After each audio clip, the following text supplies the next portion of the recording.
हसीनाओं का दीवाना तांत्रिक। जब मैं सड़क पर आई तो ठंडी और ताज़ी हवा के स्पर्श मात्र से ही मुस्करा पड़ी। तभी मेरी नज़र एक ज्योतिष केंद्र पर पड़ी तो वहां जाने से मैं खुद को रोक न सकी। अपने आप ही मेरे कदम उधर बढ़ गए। मैंने देखा वहां भीड़ नहीं थी। वैसे तो ज्योतिष पर मुझे विश्वास नहीं था, पर अब थोड़ा थोड़ा यकीन होने लगा था। मेरे ख्याल से व्यक्ति ज्योतिष, ईश्वर, मंदिर आदि पर तभी विश्वास करता है जब उसके सामने अपनी रक्षा का कोई अन्य उपाय नहीं होता है। वह चारों तरफ से निराश हो जाता है। मेरी स्थिति कुछ ऐसी ही थी। ईश्वर के प्रति अगाध प्रेम मन में उमड़ आया था। जैसे ही मैं उस ज्योतिष केंद्र में दाखिल हुई, ज्योतिषी मुस्कुराकर बोला, आइए आइए, मैं देख रहा हूँ आपका जीवन काफी मुसीबतों से गुजर रहा है। ज्योतिष के प्रति मेरी श्रद्धा और भी बढ़ गई। कोई जान न पहचान और मुझे देखते ही उसने सच्चाई बता दी थी। मैंने कहा, पंडित जी, क्या हाथ की रेखा भी देखते हैं आप? मैं सिर्फ हाथ ही नहीं बल्कि मस्तक की रेखाएं भी देखता हूँ। आपके मस्तक की रेखाएं बता रही हैं कि आपका दैहिक संबंध अनेक पुरुषों से रहा है। पहले आपको इसमें रुचि थी, पर अब नहीं है।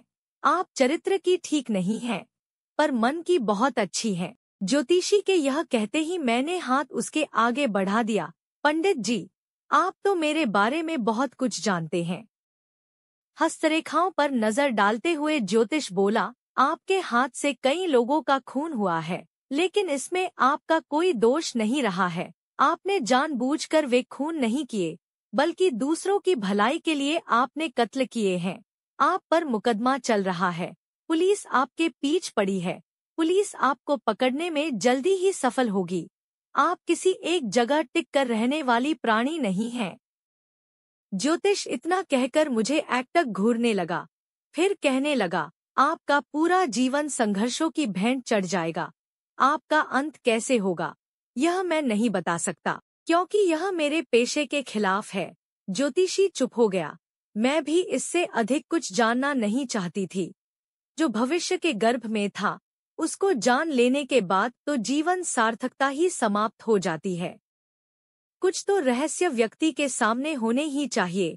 रहस्य, रोमांच, रोमांच ही तो जीवन है। मैंने पंडित जी को 200 रुपए दिए और ज्योतिष केंद्र से जाने के लिए उठ खड़ी हुई। तभी पंडित जी ने टोक दिया, मुझे पूछना तो नहीं चाहिए, लेकिन क्या करूं, आदत से मजबूर हूं। क्या आप इसी शहर की रहने वाली है? और कौन कौन है आपके परिवार में? हाँ, मैं पिछले 2 माह से इसी शहर में है। मेरे परिवार में कोई नहीं है। मैं ज्योतिष से नफरत करती थी, पर यह विद्या कितनी अमूल्य है। अच्छा, मैं फिर को मिलूंगी। इतना कहकर मैं जैसे ही दरवाजे की ओर बढ़ी, वह ज्योतिषी भी मेरे पीछे हो लिया। मैंने मुड़कर कहा, आप क्यों कष्ट कर रहे हैं? यह तो मेरा फर्ज बनता है। चलिए, मैं आपको कुछ दूर तक छोड़ दूं। आप इतनी खूबसूरत हैं कि कौन नहीं आपके साथ कुछ पल बिताना चाहेगा। ज्योतिषी अचानक ही इतना बदल गया कि मैं आश्चर्यचकित रह गई। ज्योतिष के इतने अच्छे जानकार व्यक्ति की कमजोरी भी खूबसूरत और युवा स्त्री है। मैं यही सोचती हुई बोली, पंडित जी, पराई स्त्री की प्रशंसा करना ठीक नहीं। यह तो आपको मालूम ही होगा। आप लौट जाइए। आप तो बुरा मान गई। जो चीज सुंदर होगी उसी की तो प्रशंसा की जाएगी। देखिए, मैं अपनी पत्नी से अलग रह रहा हूँ। आपका इस संसार में कोई है नहीं, फिर हम दोनों साथ क्यों न रहें? ज्योतिषी यह कहते कहते मेरे काफी नजदीक आ गया था। मैं सोच रही थी, यह ज्योतिषी सच ही कह रहा है। साथ साथ रहने में बुरा ही क्या है? ज्योतिषी अकेलेपन से शायद ऊब गया है। मैं भी भागदौड़ की इस जिंदगी से जार जार हो गई हूँ। यह तो मेरे अज्ञातवास का समय है। वैसे भी मेरा अधिकांश समय अय्याश और विलासी मर्दों के साथ गुजरा है। जब मैं एक ज्ञानी पुरुष के साथ रहेंगी तो शायद जीवन का अर्थ समझ में आ जाए। यही सोचकर मैं सहसा ही बोल पड़ी, मैं कल से आपके साथ रहना शुरू कर दूंगी। अब तो आप लौट जाइए। ज्योतिष बहुत खुश हुआ और लौट गया। फिर मैं अगली शाम को उस ज्योतिषी के यहाँ रहने के लिए आ गई। मेरी यह हार्दिक इच्छा थी कि मैं यह जानूं कि कर्मकांड के जानकार लोग कैसे होते हैं, दूसरों को उपदेश देने वाले खुद उसका पालन कितना करते हैं।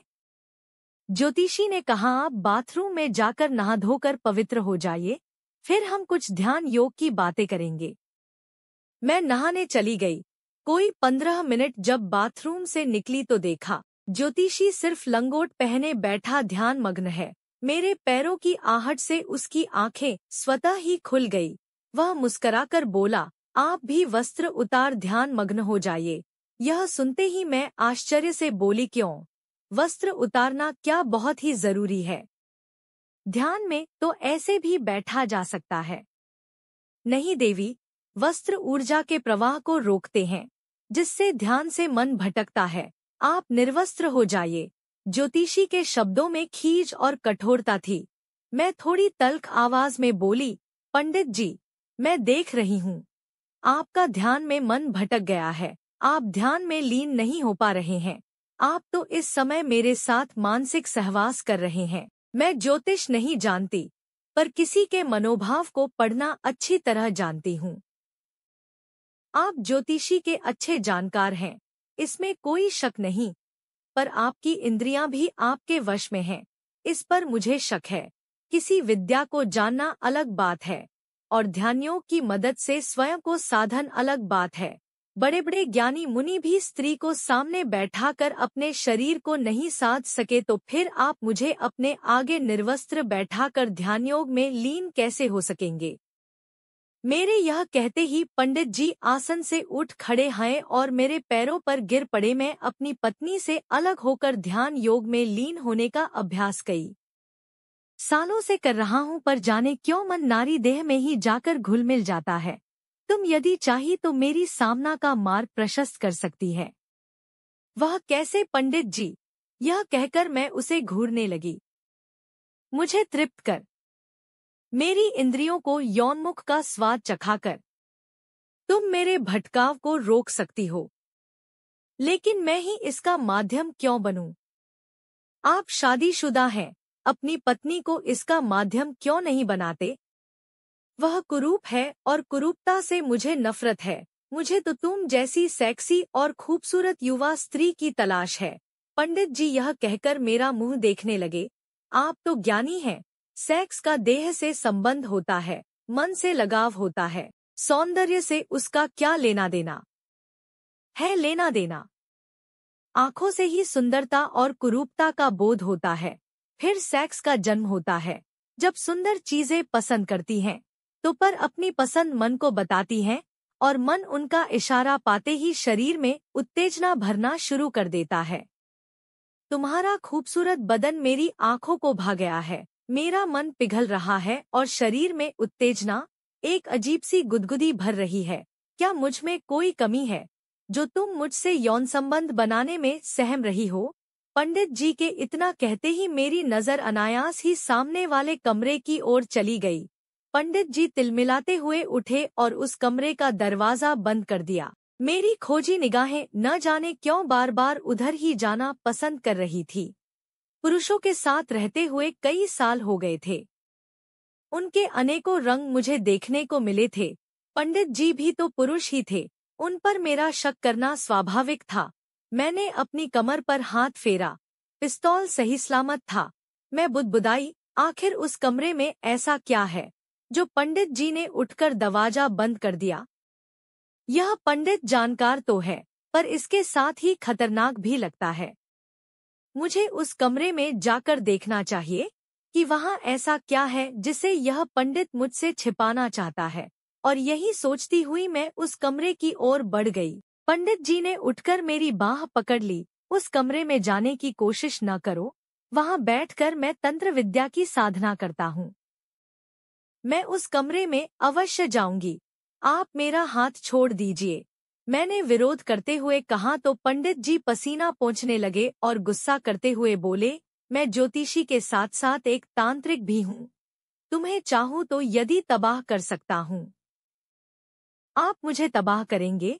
यह करते हैं मैंने पिस्तौल कमर से खींच लिया और उनकी तरफ तानते हुए कहा, सारा तंत्र मंत्र यहाँ आकर खत्म हो जाता है। मेरा रास्ता रोकने की कोशिश की तो तुम्हारा भी वही अंजाम होगा जो मेरे जीवन में आने वाले अन्य पुरुषों का हुआ है। यह कहकर मैं कमरे में आ गई। अंदर घुसते ही मेरी नाक दुर्गंध से भर गई, जैसे मैं किसी मुर्दाघर में घुस आई हूँ। मैंने कमरे में चारों तरफ नजरें दौड़ाई तो एक प्लेट में मांस के टुकड़े दिखाई दे गए। मुझे आश्चर्य हुआ, एक ज्योतिष और शास्त्रों का ज्ञाता पंडित मांस भी खाता है। जरूर यहाँ किसी की लाश छुपाकर रखी गई है। तभी मैं कमरे के एक कोने में एक स्त्री की लाश देखकर चीख पड़ी। उसकी कमर के नीचे का हिस्सा कटा हुआ था। शायद प्लेट में रखा मांस उसी लाश का था। मैं बाहर आकर बोली, ढोंगी पंडित, सच सच बता, वह लाश किसकी है? तेरा उससे क्या रिश्ता था? तुमने झूठ बोलने की कोशिश की तो सारी गोलियां तेरी खोपड़ी में उतार दूंगी। यह कहते हुए मैंने उसकी खोपड़ी पर पिस्तौल का अलगा सिरा टिका दिया। पंडित थर-थर काँप रहा था। काँप भी तो गुस्से से मैं भी रही थी। पंडित सूखे होठों पर जीभ फेरते हुए बोला, वह लाश मेरी पत्नी की है। मैंने उसे जान से मार दिया है ताकि उसे मांस तंत्र विद्या की साधना में इस्तेमाल कर सकूं। मैं उसका मांस खाने के बाद तंत्र विद्या की साधना करता हूँ। ढोंगी तांत्रिक, कोई भी विद्या पवित्र होती है, उसका अपवित्रता से कोई रिश्ता नहीं होता है।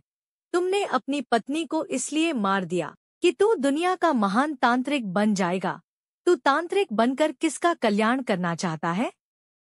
अपना, समाज का, या फिर अपने पुरुषाह का? मैं बोल भी रही थी और क्रोध के मारे थरथर काँप रही थी। इतना करुण और विभत्स दृश्य मैंने अपने जीवन में नहीं देखा था। आज भी पढ़े लिखे बुद्धिजीवी लोग तंत्र साधना के नाम पर अपनी पत्नी तक का भी कत्ल करने में संकोच नहीं करते हैं। यह मेरी सोच के बाहर की बात थी। तभी वह पंडित मुझे घुरते हुए कहने लगा, वह इसका विरोध करती थी, मुझे अंधाविश्वासी और ढोंगी कहकर कर अपमान करती थी। तब मैंने सोचा, मुझे एक ताजा शव की जरूरत है। पत्नी से ज्यादा सुलभ दूसरा कौन हो सकता है? मैंने एक रात उसकी हत्या कर दी। उसकी मृत्यु मेरे ही हाथों लिखी थी। उसकी कुंडली में यही लिखा था कि उसे उसका पति ही मारेगा। बस मैंने वही किया जो विद्याता ने लिखा था। तू कौन होती है, मेरी साधना और विधाता के कार्यों में दखल देने वाली? यह कहकर उसने मुझे एक जोर का धक्कर दे दिया। मैं गिरते गिरते बची, लेकिन पिस्तौल हाथ से छूट गई। पंडित बड़ी फुर्ती से पिस्तौल की ओर झुका, पर मैंने आगे बढ़कर पिस्तौल पांव से दबा दिया और मैंने भी उसे एक जोर का धक्का दे मारा। पंडित धड़ाम से फर्श पर चारों खाने गिरा। इतने में मैंने पिस्तौल उठा लिया और उसे प्यार से चूमा, फिर सारी गोलियां उसके सीने में उतार दी। आज मैं